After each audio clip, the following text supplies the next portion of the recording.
everybody, and welcome to today's video. I find myself here at the North Lawn Cemetery in Canton, Ohio, and today we're visiting the final resting place of somebody who is in the wrestling business, something that I have never done before.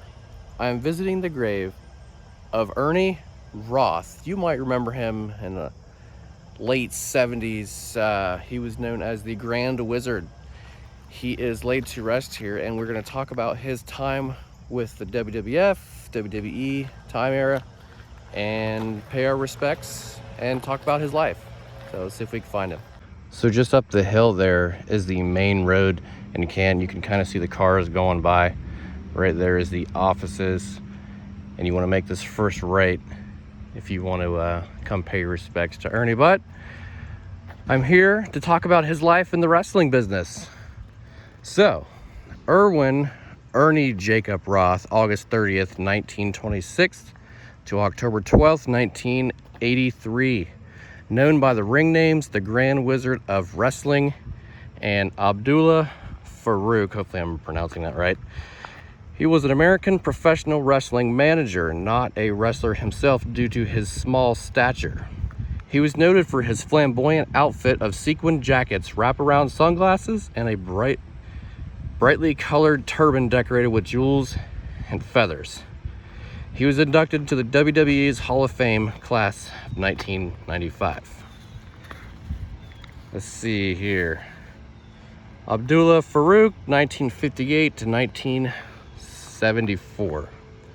Ernie Roth got his start in the entertainment business as a disc jockey. He was discovered by Jim Barnett, who helped Roth get into the wrestling industry. He became involved in professional wrestling as a manager in the 1960s in Detroit-based territories.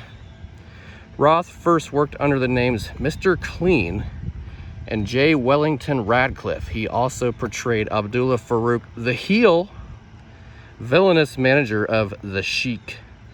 He frequently appeared on the Toronto and Detroit wrestling circuit, where local announcer Lord Athol Layton would usually refer to him as the Weasel Abdullah Farouk.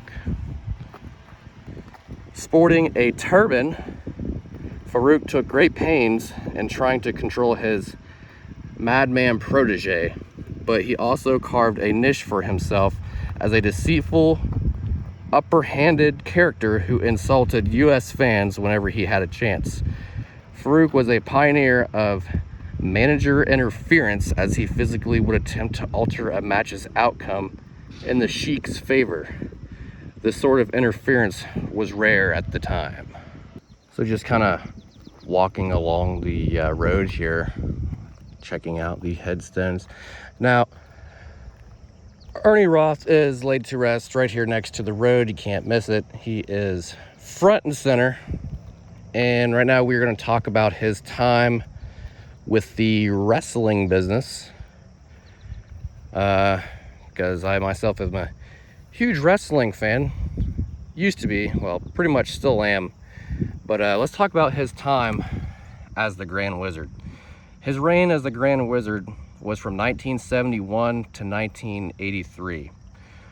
Roth began a stint with the Worldwide Wrestling Federation, WWF, that's 3 W's, in the 1970s, where he became known as the Grand Wizard.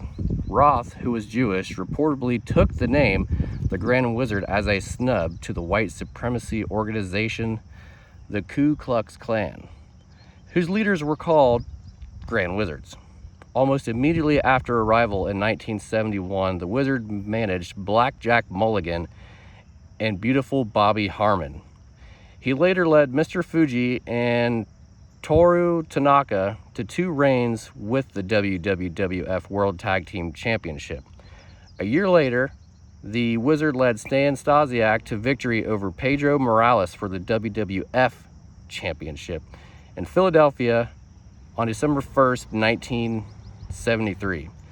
The Wizard guided a second protege, superstar Billy Graham, to the very same championship on April 30th, 1977, when Graham overcame Bruno Sammartino in Baltimore.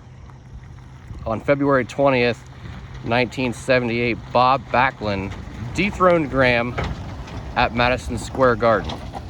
The Wizard made it his duty to gain revenge on Backlund, sending charges such as Don Morocco, Ken Patera, and Greg Valentine after him.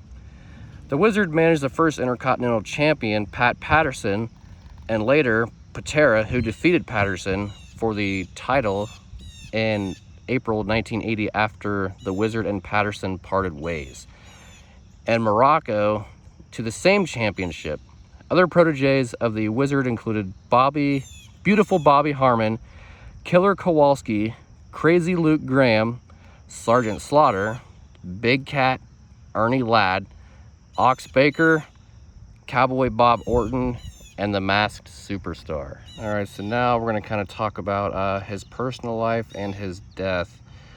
Roth was revealed posthumously to be homosexual, although some claim they were aware of his sexual orientation during his lifetime. He was the godfather of protege Don Morocco's daughter. His parents were Evram Edward Roth and Rizal Rose Stern. According to the autobiography of former WWE referee and wrestler Dangerous Danny Davis, Roth was also in charge of helping to get the ring to all the shows. The position was eventually taken over by Davis himself after Ross's death.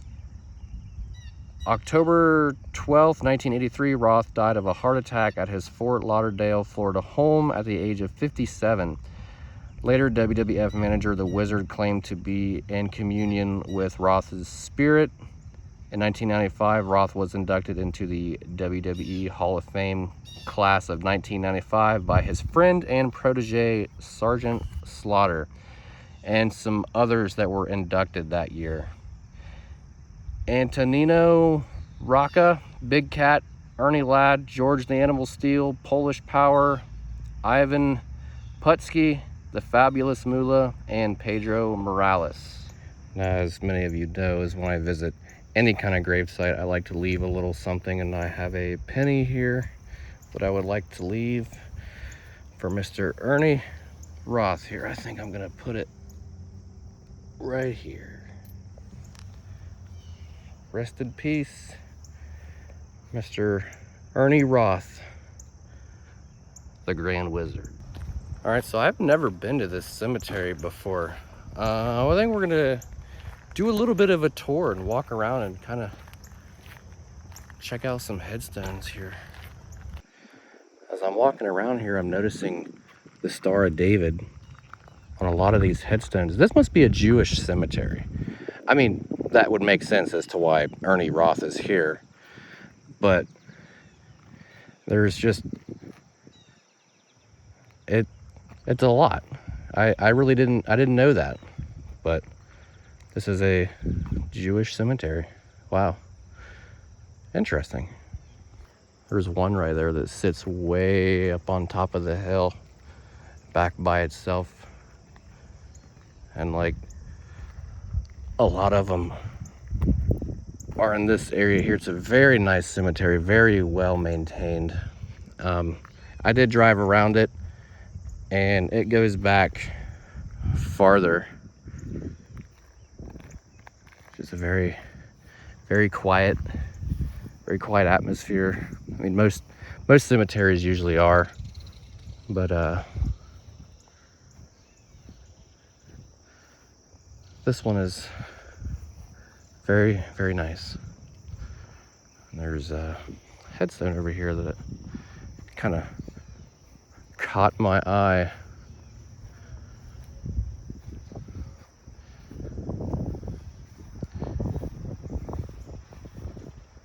Wilkoff, Irwin, and Marie.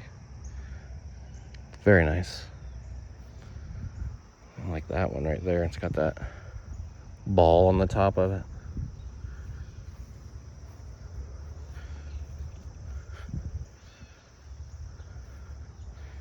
Just kind of walk through here.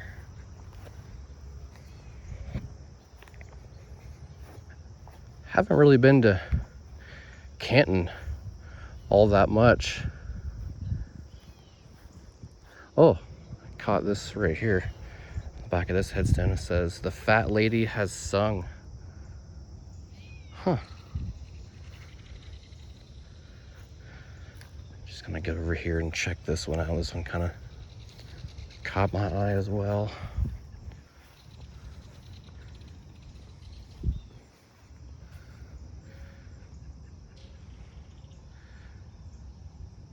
Weisler. Hopefully I'm pronouncing that right. Very, very nice. All right, I think that's going to be a wrap on the final resting place of Mr. Ernie Roth, the Grand Wizard. Now, I've actually never seen anybody do this gravesite before, so I'm thankful to be the first to document this, not only as a wrestling fan, but as a fan of history as well. So I grew up pretty much on wrestling, although I was not around in the 70s and 80s, obviously. But I do know who Bruno Sammartino and Sergeant Slaughter, I know who all those people are. But I do know that the Grand Wizard cut some of the best promos back in the day. And doing all that while wearing a very flamboyant outfit. Very cool. Definitely one for the books for documenting some wrestling stuff. But I was born in '92, so for me it was the late 90s, early 2000s when I started watching it. Now, of course, you can always go back and watch some of the older matches and whatnot. But here we are with the final resting place of the Grand Wizard, right here, pretty much in my backyard. I mean, about an hour and a half drive from where I'm at. But I never would have guessed. But if anybody would like to come up here and pay their respects, he's very easy to find, you know, right off the main road. Go past the offices and make a right, and he's right on the bend. So that being said, guys, thank you so much for watching. I greatly appreciate it. If you like this video, give me a thumbs up. I appreciate that as well. Go ahead, subscribe, comment, share. Let me know what you thought of this video down in the comment section below. Again, as always, thank you for watching. Always be safe, be kind, and God bless. I will see you on the next one.